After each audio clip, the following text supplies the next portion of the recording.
Highlights from Kelly Clarkson's frank antidepressant admission: reasons why pill shaming must end. Kelly Clarkson has always been open about how tough she found it to end her relationship with Brandon Blackstock. Clarkson had gone through a lot of emotional turmoil by the time her divorce was finalized in March 2022, and her upcoming album Chemistry will reflect that sorrow and agony. Clarkson has been touring to promote the record and has been much more open about what it needed to get through the divorce. Lexapro, an antidepressant, is among them. I looked at my therapist and just couldn't stop crying, and I was like, I actually had to cancel some of the other day because I couldn't stop crying. During a Las Culturistas podcast episode, Clarkson informed Matt Rogers and Bowen Yang, I can't do this, and it was one of those situations where I had to truly swallow my ego and set aside any difficulties from my early years. She continued by saying that without the drug, she would not have survived that period. 1/3 of patients with severe depression receive medication, according to the Centers for Disease Control, and 11% of people take antidepressants regularly. According to the CDC, antidepressants are the third most frequently prescribed drug in the country. Despite this, our culture still finds it difficult to accept that some individuals require medication. In addition to being a significant issue for those who use antidepressants and experience stigma, Clarkson going forth about using medication to combat the physical and mental effects of depression is also shedding focus on the reality that, yes, these drugs are important for certain people. In other words, it's time to stop pill shaming.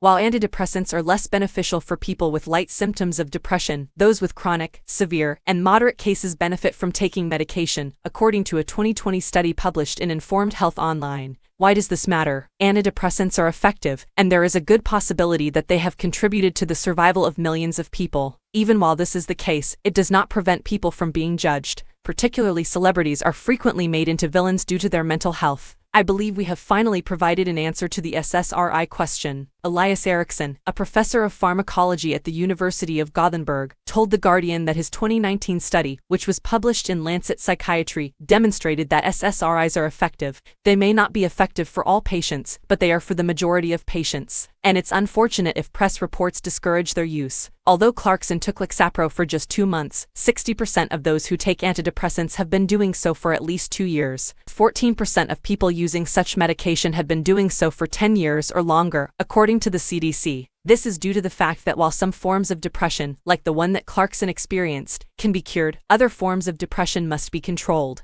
Some people must spend the rest of their lives managing their depression, which may need treatment, ongoing medication adjustments, and learning effective coping mechanisms. Even with antidepressants, it may be very challenging to travel this route.